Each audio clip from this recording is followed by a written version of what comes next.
तुझसे नाराज नहीं जिंदगी हैरान हूँ। उनकी लेखनी लाजवाब है।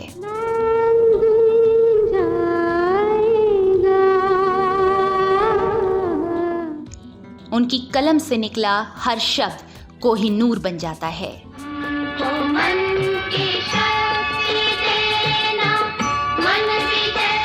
उनके अल्फाजों में अल्हड़पन भी है और अदब भी। दिन कुछ ऐसे गुजारता है कोई जैसे एहसान उतारता है कोई, दिल में कुछ यूं संभालता हूँ गम जैसे जेवर संभालता है कोई।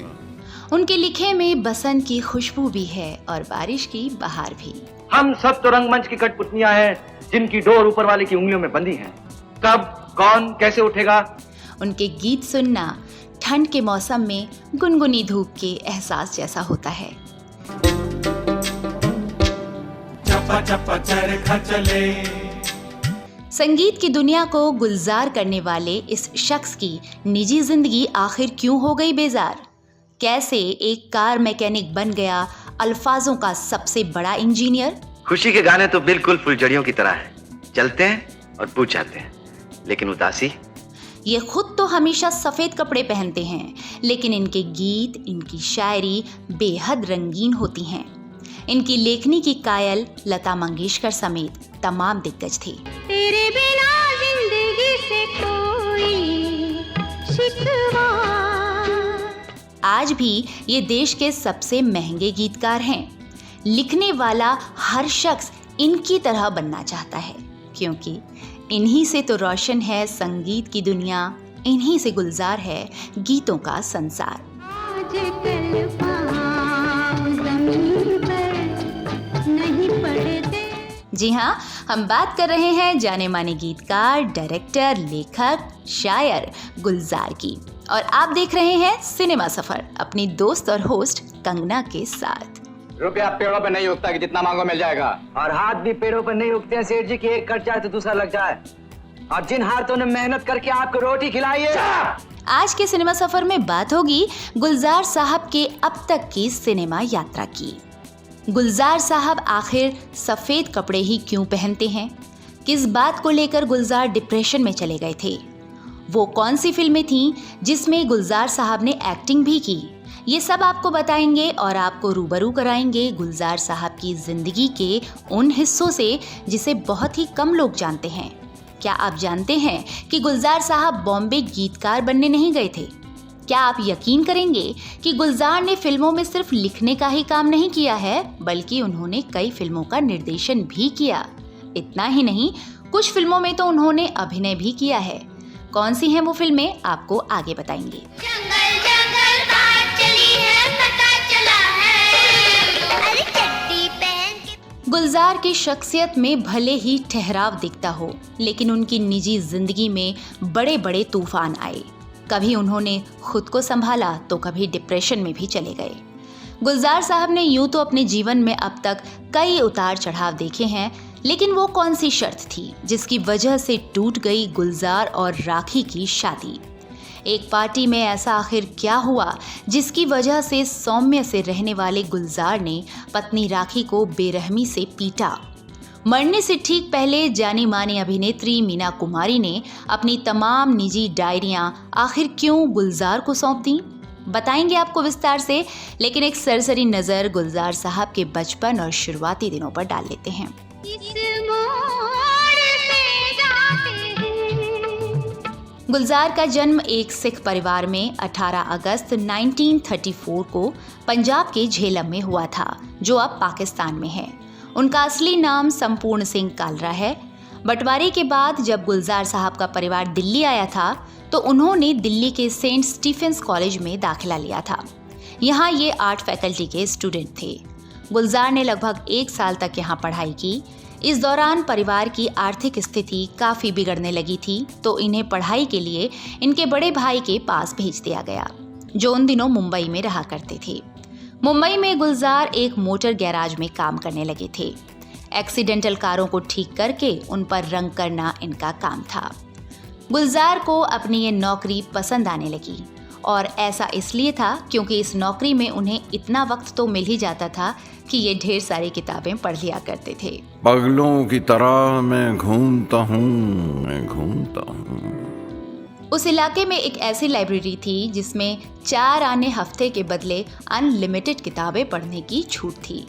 क्योंकि गुलजार साहब को पढ़ने का बहुत शौक था तो उन्होंने इस लाइब्रेरी में रखी लगभग हर किताब पढ़ डाली।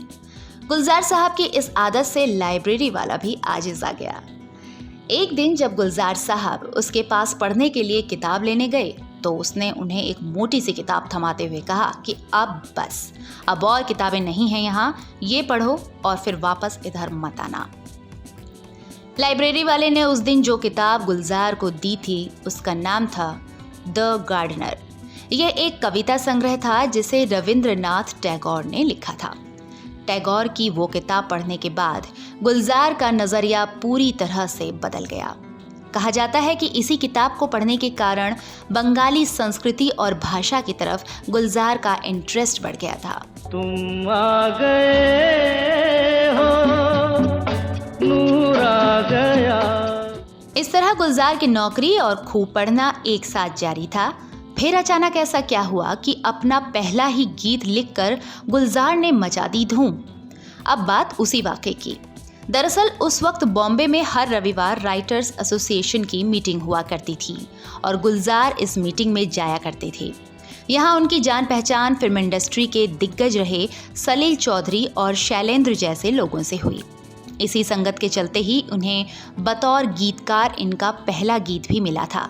हालांकि इन्हें वो गीत मिलने की कहानी भी बड़ी दिलचस्प है। ये बात 1963 की है। बिमल रॉय अपनी फिल्म बंदिनी की तैयारियों में लगे थे। फिल्म का संगीत एस.डी. बर्मन दे रहे थे और गीत लिख रहे थे शैलेंद्र। लेकिन इसी दौरान शैलेंद्र और एस.डी. बर्मन के बीच कुछ मनमुटाव हुआ और शैलेंद्र ने बंदिनी फिल्म छोड़ दी।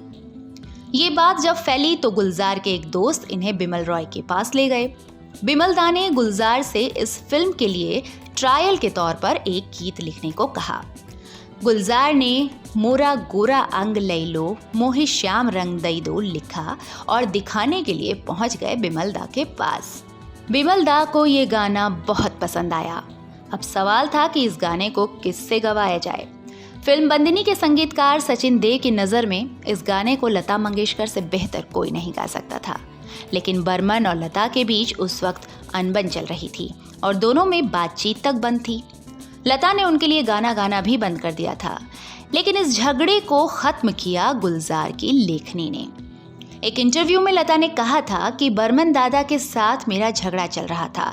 इस बीच एक दिन उनका फोन आया कि एक नया लड़का आया है, उसने फिल्म बंदनी के लिए ये गाना लिखा है, मोरा गोरा अंग लई लो मोहे श्याम रंग दई दो। मुझे ये गाना इतना पसंद आया कि मैं गाने के लिए राजी हो गई। मोरा गोरा अंग लई ले। 1963 में रिलीज हुई फिल्म बंदनी से एक गीतकार के रूप में गुलजार को बड़ा ब्रेक मिला था। बिमल दा को गुलजार बहुत भा गए थे। बिमल दा जानते थे कि गुलजार फिल्मों के लिए नहीं लिखना चाहते थे, वो तो केवल साहित्य और कविताएं ही लिखना चाहते हैं। एक दिन बिमल दा ने इनसे कहा कि मैं एक और फिल्म बना रहा हूँ, तुम उसमें मेरे असिस्टेंट बन जाओ। मैं बस ये चाहता हूँ कि तुम वापस उस गैराज में काम करने ना जाओ। बिमल दा ने ये बातें इतने अपनेपन से कही थीं कि गुलजार की आंखों में आंसू आ गए और वो बिमल दा के असिस्टेंट बन गए।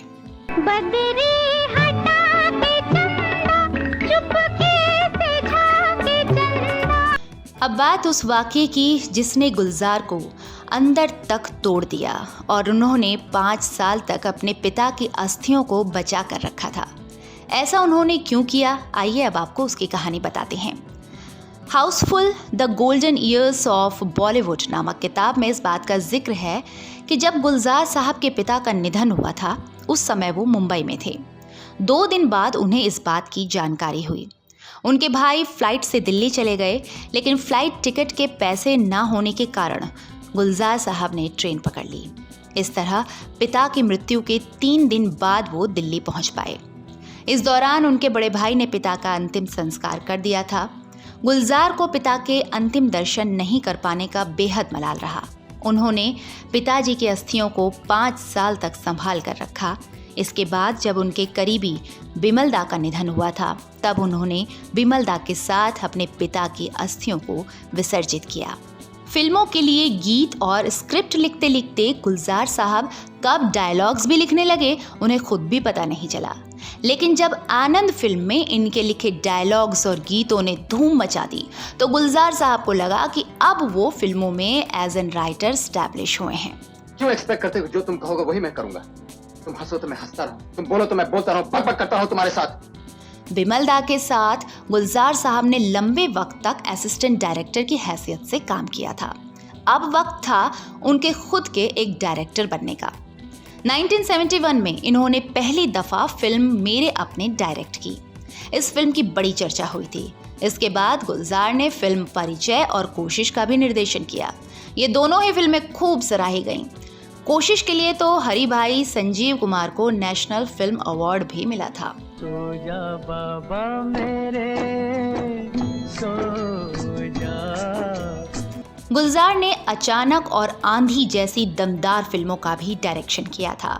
वहीं गुलजार की ही अंगूर को भला कौन भुला सकता है। वैसे ही मैंने धोती जरा कस के बांधी थी ना, इसलिए। तो धोती उतार दो। कैसी बातें कर रही हैं आप? जबकि माचिस में इन्होंने एक बेहद सेंसिटिव मुद्दे को उठाकर हर किसी को चौंका दिया था। पानी पानी रे, खारे पानी रे। डायरेक्टर के तौर पर गुलजार की आखिरी फिल्म थी हू तू तू, और इसी फिल्म के फ्लॉप होने के बाद गुलजार डिप्रेशन में चले गए थे। लेकिन इस दौरान उनकी बेटी मेघना ने उन्हें काफी संभाला और गुलजार वापसी करने में कामयाब रहे। अब बात गुलजार साहब की जिंदगी के उस हिस्से की जब वो उस दौर की मशहूर एक्ट्रेस राखी को दिल दे बैठे। मैंने तेरे लिए ही 7 रंग के सपने चुने। जैसा कि हमने इस पेशकश के शुरुआती हिस्से में बताया था कि गुलजार साहब को बंगाली साहित्य, बंगाली भाषा और बंगाली संस्कृति से बेहद लगाव था। उन्होंने खुद भी बांग्ला भाषा सीखी थी। गुलजार साहब का दिल भी एक बंगाली लड़की पर ही आया, और ये थी एक्ट्रेस राखी, जो एक बार शादी कर चुकी थीं और तलाक लेकर पहले पति से अलग भी हो चुकी थीं। तेरी आंखों से ही खुलते हैं सवेरों के उफुक, तेरी आंखों से ही बंद होती है ये सीप की रात, तेरी आंखें हैं या सजदे में गमगीन नमाजी। 1972 में पहली दफा राखी और गुलजार की मुलाकात हुई थी। मुलाकात दोस्ती में बदली और फिर प्यार भी हो गया। 1973 में राखी और गुलजार ने शादी कर ली। दिलीप कुमार, राजेश खन्ना और अमिताभ बच्चन समेत फिल्म इंडस्ट्री की हर बड़ी हस्ती ने इन दोनों की शादी में शिरकत की थी। आज कल पाँव ज़मीन पर नहीं पड़ते। 1973 में ही इन दोनों के यहाँ एक बेटी हुई जिसका नाम रखा गया बोस्की, जिसका मतलब होता है नरम। दरअसल मेघना को घर में गुलजार बोस्की ही बुलाते हैं। बेटी के जन्म के बाद ही गुलजार और राखी के बीच दूरियां आनी शुरू हो गईं। आखिरकार दोनों ने अलग होने का फैसला कर लिया।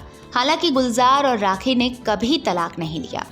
बेटी बोस्की उर्फ मेघना की कस्टडी दोनों की सहमति से गुलजार साहब के पास रही और उन्होंने ही मेघना की परवरिश की। आज के दौर में जिंदगी शादी से पहले अधूरी रहती है तो शादी के बाद भी अधूरी बन जाती है। बीबीसी को दिए एक इंटरव्यू में गुलजार ने बताया कि शायरी उनका पहला प्यार है और जब उन्होंने अपने करियर का पहला फिल्मी गीत मोरा गोरा अंग लैले लिखा तो वो फिल्मों के लिए गाने लिखने को लेकर बहुत ज़्यादा उत्सुक नहीं थे।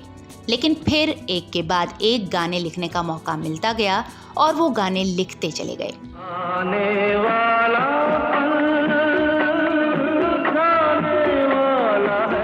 इस मोड़ से आते हैं कुछ सुस्त कदम रस्ते, मुसाफिर हूँ यारो, आने वाला पल जाने वाला है, मेरा कुछ सामान तुम्हारे पास है से लेकर कजरारे कजरारे और बीड़ी जलाइले जैसे गाने गुलजार के लेखन का ही कमाल हैं।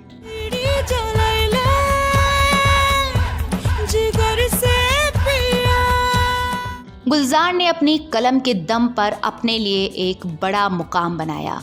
आज न सिर्फ देश बल्कि विदेशों में भी गुलजार के फैंस मौजूद हैं। जिंदगी क्या है जानने के लिए गुलजार के व्यक्तित्व का अंदाज़ा इस बात से लगाया जा सकता है कि वो 20 बार फिल्म फेयर और 5 बार राष्ट्रीय पुरस्कार अपने नाम कर चुके हैं।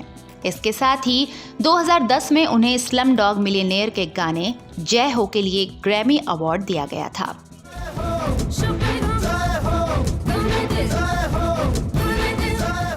वहीं गुलजार को प्रतिष्ठित दादा साहब फाल्के पुरस्कार से भी नवाजा जा चुका है। गुलजार की लेखनी में जितनी ऊंचाई है उससे कहीं ज्यादा उनके जीवन ने उतार चढ़ाव देखे हैं। आखिर गुलजार को बेटी मेघना की परवरिश में किन दिक्कतों का सामना करना पड़ा, जानेंगे अगले वीडियो में। साथ ही आपको बताएंगे कि गुलजार और राखी की शादी टूटने की असल वजह क्या रही। तो हंसाना चाहता था, रुला दिया। जिसे भी हंसाना चाहता हूँ उसी को रुला देता हूँ भाभी। आप कुछ नहीं समझते। आपको वाकिफ कराएंगे मीना कुमारी और गुलजार की दोस्ती के उस हिस्से से जिसे कम ही लोग जानते हैं। बहुत दिनों से मुझे ऐसा कुछ लगता है जैसे मैं बदलती जा रही हूँ। आपको बताएंगे मीना कुमारी की उस निजी डायरी का सच जो मरने से ठीक पहले उन्होंने गुलजार को सौंप दी थी। आप जरूर देखिए गुलजार से जुड़ा हमारा अगला वीडियो और हमारा चैनल जरूर सब्सक्राइब कर लें। अगर ये प्रोग्राम पसंद आया हो तो वीडियो को लाइक और शेयर करना ना भूलें। नमस्कार।